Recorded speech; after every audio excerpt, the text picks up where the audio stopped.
He is a big-time columnist for MLB.com. He covers baseball like nobody's business. He started covering the Guardians as an intern back in the day when they were called the Indians. He's our local guy. I wonder if he's as dumbfounded about all this as we are. Let's find out. Anthony Castrovince joining us on the Fan Hotline. Hello, Anthony. Hello, boys. How are you? I must tell you, I've not been able to get over this. And okay, Guardians are red hot. That's amazing. It's stunning. Tigers collapsing on top of it. I mean, both of these things had to happen. Neither one is likely. They both did. And now the Guardians have a chance to win the division or get into the playoffs or the wild card. It's stunning to me that both of these things have happened because it doesn't happen in baseball. No, it doesn't. And I've seen, there's a lot of discussion on which is more amazing, the Tigers collapse or the Guardians surge. But, I mean, there's no wrong answer there. But the Guardians have done in the head-to-head. I mean, it's hard to win 5 games in this environment in a row against a division opponent, much less one that, as poorly as they're playing right now, the Tigers do have a quality roster. They wouldn't be in this position otherwise. So, they went in the Bronx a couple weeks back and won a series against the Yankees. So, I mean, they still have it in them to win baseball games. It's just they cannot beat the Guardians right now. It's an incredible thing to watch. And you watch, a Scooble start fall apart with one just truly bonkers inning, like even by guards ball standards. They don't hit a ball past the pitcher's mound and are able to come back there. So it's really just been, it's historic. It's alarming. It's everything. None of us can believe what we're seeing. You could watch literally more than 100 years of baseball and not see what we have just seen in the last few weeks. So is it an uprising or is it a collapse? What tell me what you think, and then how do you think it plays nationally? Yeah, if I have to pick one, because the answer is both. The correct answer is both. But if you have to pick one, I'm here in Cleveland. I'm going to go with Uprising, and I think that the pressure that they have placed on the Tigers has caused them to collapse. How about that? I don't know if the collapse happens unless you have somebody in your rear view every day getting hot and doing what the Guardians have done, away from their games against the Tigers. And then these two get on the field, and there's something about the Guardians' style of play that is just completely unnerving and unraveling the Tigers. So it's the Guardians putting the pressure on and causing the collapse. Let's go with that. The pitching stat is unbelievable. The starters giving up 2 or fewer in 19 straight. Yeah. Did you, at the beginning of the year, I thought, okay, they have some question marks here in this rotation. Ben Lively was in the rotation. Luis Ortiz was in the rotation. It's stunning again that this organization has hit on 5, 6 guys that have been able to be this effective down the stretch. Do you have any inside info on how the heck this team does it with pitching? Well, and by the way, they traded their most accomplished pitcher. He had thrown a pitch for them this season, but Shane Bieber has pitched well down the stretch for the Blue Jays. So they traded their most accomplished pitcher and a guy who was expected to deliver value down the stretch had the team been in this position, and then they weren't at the deadline, and they get rid of him. And lo and behold, they're in this position anyway because they still have that pipeline, and they still have Carl Willis, who I think is just an incredible resource in terms of helping a very analytically minded organization not keep their eye off the ball in terms of the mentality behind pitching. And you got a guy like Gavin Williams struggling at the beginning of the year, and there was a good argument to send him down. I know Carl Willis kind of stood up for him in that moment and said, no, this guy's got to keep pitching the big leagues.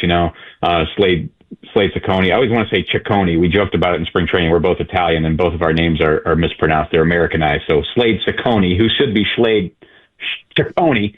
Wait, Slade? I know, that was just me misspeaking. No, Slade, that was me I'm joking. I know you. So my guy Ciccone has really made the most to come to this organization, and that's not the first time that's happened here. So they're analytical, but they're also old school in terms of how they approach pitching, and I think that makes a big difference for them. But yeah, and the 6-man thing, I mean, that's kind of where the game has trended lately, is to give starters 5 days rest instead of what used to be the traditional 4. We're seeing that more and more in MLB, and They went to that 6-man down the stretch. It was a pointed thing. It was a scheduling thing with the doubleheader, the Twins in their mind, and they really managed that very well. I mean, the results speak for themselves. Let's talk about Stephen Vogt here. That story, I heard it a couple times before yesterday, and then they played it. They talked about it during the broadcast. The thought of blasting music and having fun after losing a game in Minnesota before they came back just seems like this novel idea. But he recognized that his team has been playing great, and so what? We lost one game. We got to pick it up because we've watched this team all year. We saw them streak. They took a loss. In the back of some people's minds, are like, "Oh boy, I hope this doesn't go the other way." Even after one game, but then he recognized what was going on with his team. I thought the point last night was, last year was your rookie year, and that this year he has got to have learned so much more about being a manager. Your thoughts on Stephen Vogt? Yeah, what can you say? Just an incredible start to a managerial career, and to come into a situation where you're replacing a true legend, in the dugout. That's a difficult situation. On top of all the roster concerns they had last year, going into last year, they weren't counted as a contender. He recognized early that he had something special brewing in that bullpen, and he really put the foot to the floor with that. I thought, and I think we have seen at times this year, like that did have a lag effect, going into this year. Emmanuel Clase, beginning of the year was struggling, of course, uncharacteristic for him. You're just going to have that, when you push the bullpen so hard one year, it's hard to repeat that the next. And they have not repeated that historic performance, but lo and behold, they've still been able to go on this late season run because of what we mentioned, with the way the starters have performed. And, he does push the right buttons, generally speaking, in the bullpen. And, they've had some unheralded guys really step up there, the Sobrowskis of the world, So, or I think of, Colby Allard coming in the other day in a big spot in Detroit and had to pitch in a couple weeks. I mean, that stuff that's harder than it looks, man. So, I give him a lot of credit for, keeping things steady, and this season could have easily spiraled. It really did spiral there. You lose 10 games in a row just before the break and you're 15 and a half back. I mean, they were dead by any mathematical measure. They were dead. They had a 0% chance, basically, of winning this division. And so how do you not let that spiral? How do you come back from... I actually believe their Fangraphs odds a month ago were 0.0%. Now, I'm sure if you take it out a few more decimal places, there must have been a 1 in there somewhere. Right. And they found that 1, to their credit. It's a mathematical miracle. Anthony Castrovince joining us from MLB.com. We can talk about the pitching all day long. Have they found something here? Angel Martinez, Brian Rocchio, Gabe Arias, George Valera, John Kenzie Noel, Petey Halpin, C.J. Kafis. Now, they're not all doing big things right now, but that's a lot of young guys who are up here and getting at bats and playing and helping this team right now.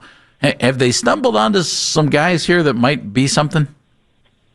I don't know. Angel Martinez is a really fascinating player to me because I can't tell you how many times I've called up his stats this year thinking there must be something that looks good on paper. He's got like a negative WAR. He's got a sub 700 OPS. He just doesn't have good numbers. There's no way you could look at his numbers. Like if you had not watched his team and you looked at their season stats and you came across Angel Martinez, you go, well, this guy stinks. But I don't know, man. I've watched him all year. I'm like, this is a good little player. I kind of like him too. I know. Yeah, you plug and play and just, I don't know, his energy, it's so bizarre to me. So he's the perfect example of how, baseball can go beyond the numbers. It really can. So it's weird how a team can come together late like this. Now, they offensively, they were deep in the red in run differential going to September. They were literally, by OPS, they were as bad as the Pittsburgh Pirates and dead last in MLB going into September. They've come alive offensively. I've had, Bo Naylor has been terrific. C.J. Kafis has been terrific down the stretch. But there is some bit of, mathematical magic taking place there as well offensively, where they were able to string an inning together like they did against Skubal the other day.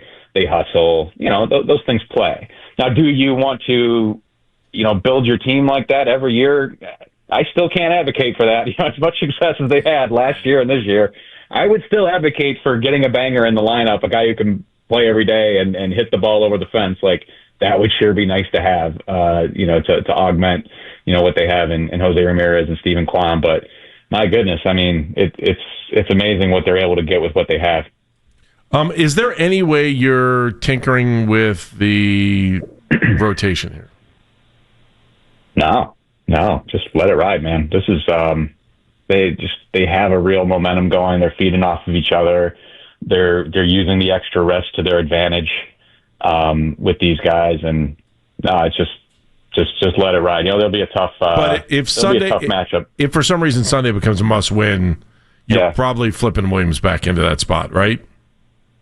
Yeah, probably. But boy, I know they're really hoping they can avoid that scenario and just get this done. If they win tonight, man, it's your magic number's down to 1. Right. And you're in a really good spot. Just win one game against the Rangers Friday or Saturday, or expect the Tigers to lose a game Friday or Saturday, which seems pretty likely. So, yeah, I mean, that stuff is something they'll cross that bridge when they come to it, but I know they're trying to avoid that.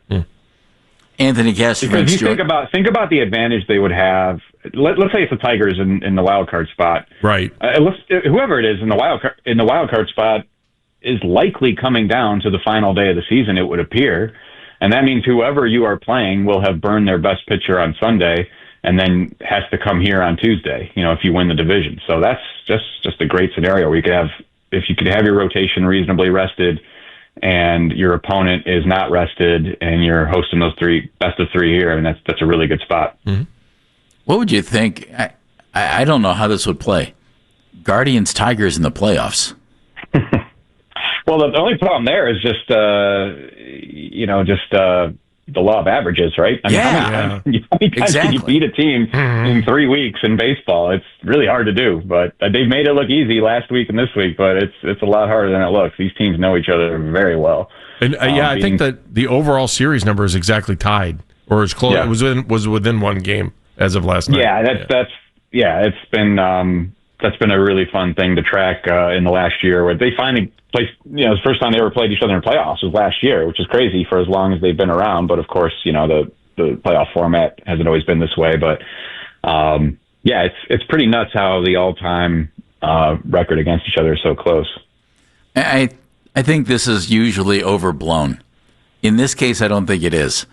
Jose Ramirez is clearly, the best player on this baseball team. And he plays the game in such a way that it's infectious. Mm-hmm. And most of the time, I think that's a lot of lip service.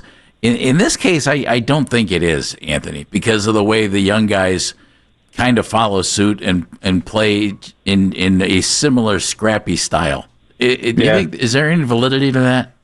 Oh, absolutely. I wish, we have limitations. We have so many numbers in baseball, and yet there's still an inherent limitation on it. I was arguing about this on Twitter this morning, where I think Cal Raleigh should be the AL MVP.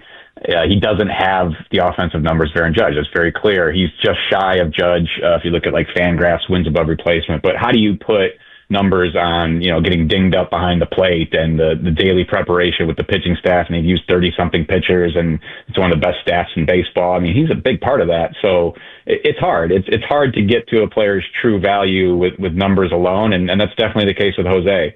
How do you put a number on the money he left on the table, for them to do other things? Granted, they haven't done much around him, but the fact that they're able to do anything around him is a credit to him, taking way below market value contract. Maybe he might have left, he could have doubled the number perhaps. So, and then what you're saying, hustle, and how does that, bleed into a predominantly young roster? I think they have 7 guys who are position players who've played 100 games for them and are, pre-arbitration. It's still a young team, and it's still feeding off the energy of this dynamic 33-year-old who, throws up 30 homers, 30 doubles, 30 steals every year. He's everything to them. So how do you put a number on that? You can't. Agreed. I hope you'll talk to us next week, and I hope we're talking about baseball games and not planning the off season. Thanks, buddy. Yeah, it looks good. Thanks, talk to you later, Anthony. We'll see you guys. Anthony Castrovince, MLB.com.